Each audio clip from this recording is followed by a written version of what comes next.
Agora que a gente já terminou de explorar a busca em largura e o seu uso para cálculo de distâncias não ponderadas, como um bônus, eu gostaria de falar um pouquinho com vocês sobre funções para ler grafos, mais especificamente para ler grafos do arquivo. Uma coisa que eu não vou fazer enquanto a gente passa por essas funções é falar da eficiência delas. Não porque isso não seja importante, mas porque a gente fala disso em várias funções parecidas, então eu acho que é um bom quiz aqui deixar para vocês compararem a eficiência das funções que a gente vai ver. Mas tirando essa questão da eficiência, que vai ficar como um exercício para vocês pensarem, analisarem, vamos ver aqui algumas maneiras que a gente pode armazenar um grafo num arquivo e como que a gente faria para ler aqui, né? Da questão técnica de como que a gente faria para ler. Para isso ficar um pouco mais interessante, na medida do possível, vamos tentar fazer um trabalho de dedução. Vamos olhar para a função e conforme ela for nos dando pistas do que ela está lendo, eu vou escrevendo aqui à direita o formato que esse arquivo deveria ter. Tá legal? Então, vamos lá. A gente está supondo que essa ler grafo matriz é a primeira. Já tem um spoiler aqui, mas é bom para nos ajudar, né? Como uma dica do que a gente esperar. Que vai ler o grafo de um arquivo que está representado como uma matriz binária. Então, vamos ver aqui como que ela se porta. Temos variáveis auxiliares, a gente fala delas quando elas forem úteis. A primeira coisa que a gente lê aqui, olha, um fscanf, a gente lê da entrada um certo valor inteiro. Tá? Um valor inteiro que eu vou armazenar no n. Então, eu vou esperar que a primeira coisa que eu vou ler ali vai ser, numa linha ali, eu ter o valor n, que a gente costuma usar n para se referir ao número de vértices. Né? Então, começa a minha entrada ali lendo um n.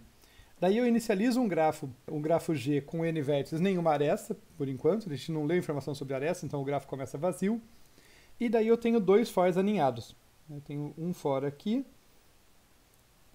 o outro ali. Os dois estão iterando de 0 até n, né, variando v e variando w. Tá?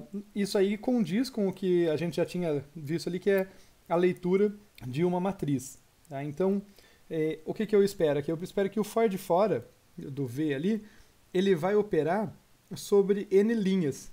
Tá? Eu vou ter as informações ao longo das linhas. E em cada linha eu vou ter n informações. E vamos ver como que a gente trata essa informação. Tá? Cada informação que eu vou ler ali, dado que eu estou numa certa linha, eu vou começar a iterar naquela linha variando w.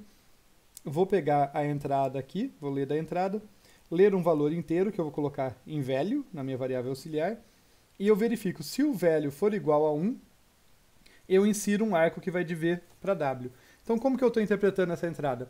É uma matriz de zeros e uns. Né? No caso que eu não estou verificando o zero explicitamente. Tá? Se eu passar para esse leitor uma matriz de uns e quaisquer outros números, qualquer número diferente de 1 ele vai interpretar como não sendo um arco válido. Tá? O que não é necessariamente a convenção mais robusta, mas a minha ideia aqui é receber uma matriz de zeros e uns. Então, por exemplo, aqui eu tenho nessa posição 0, 1, várias colunas até o 0. No outro eu posso ter, por exemplo, 1, 0, 0, 1 lá no final. E assim por diante, tá? Até a última linha. Né? As linhas variando de 0 até n-1. Ali são as n linhas. Na última, por exemplo, eu posso ter 1, 1, 0, terminando com 0. Uma observação que eu estou deixando aqui já implícita é que eu suponho, tá, embora eu não tenha dito isso claramente, que essa coluna vai ser sempre de zeros. Por que eu suponho isso? Porque no meu grafo aqui, na minha implementação de grafo, eu não estou suportando autolaço. Tá? Então eu suponho sempre que o v e o w são diferentes.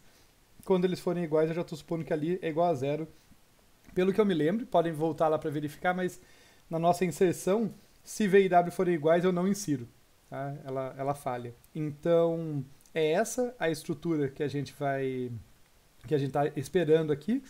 E daí, do mesmo jeito que eu tenho n linhas, cada linha vai ter aqui n colunas. Claro que é um modo de interpretar, né? São n elementos por linha ali, correspondendo à informação se existe um arco indo da linha V até a coluna W. Se for 1, é porque existe. Tá legal? Então, nada demais, né? Mas é só para a gente fazer esse exercício aqui. Essa é uma maneira de representar o gráfico. Vocês podem pensar aí sobre os prós e contras de representar assim, mas é uma maneira. Tá? Na sequência aqui, uma outra função para ler um gráfico do arquivo, agora pensando em listas, tá?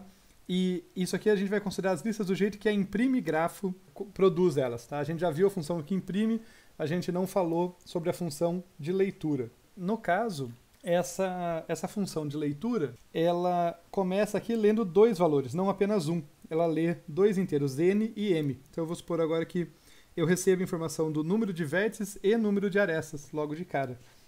E depois eu tenho um laço principal, por isso eu suponho aqui que eu também vou iterar por linhas. Então eu vou ter aqui n linhas, onde o v está iterando ali, da linha 0 até a linha n-1. E o que eu faço em cada linha? Eu pego aqui, olha só, eu leio da entrada um certo valor aqui, né, que eu já estou supondo aqui, olha, W já me dá a dica de que eu estou supondo que esse valor vai corresponder ao rótulo do destino do arco que eu estou analisando. Então, se eu estou na linha 0, eu estou vendo quais arcos que saem do 0. Né, quais arcos que saem do valor 0, do vértice 0, perdão. E daí, se eu encontrar lá o rótulo 2, quer dizer que tem um arco do 0 para o 2. Seria essa a interpretação.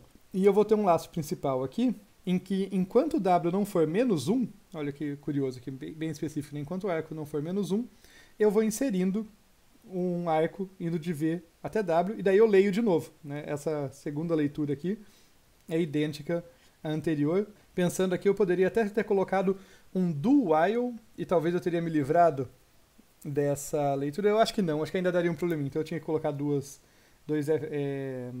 fscan ali mesmo. Mas, de qualquer forma, o ponto é que algumas peculiaridades dessa leitura é que eu estou sempre supondo que o que eu vou ler, então não é um valor 0 ou 1, por exemplo, é um rótulo, é um valor inteiro que corresponde a um vértice destino. Então, por exemplo, aqui eu posso ler 2, 5, aqui eu posso ler, na segunda linha, por exemplo, eu posso ler 3 e o 14 e depois o 30. Ninguém disse que tem que estar em ordem também, tá? Eu só vou inserindo ali, então pode ser que nessa outra linha aqui eu leia o 54 e depois o 0, tá?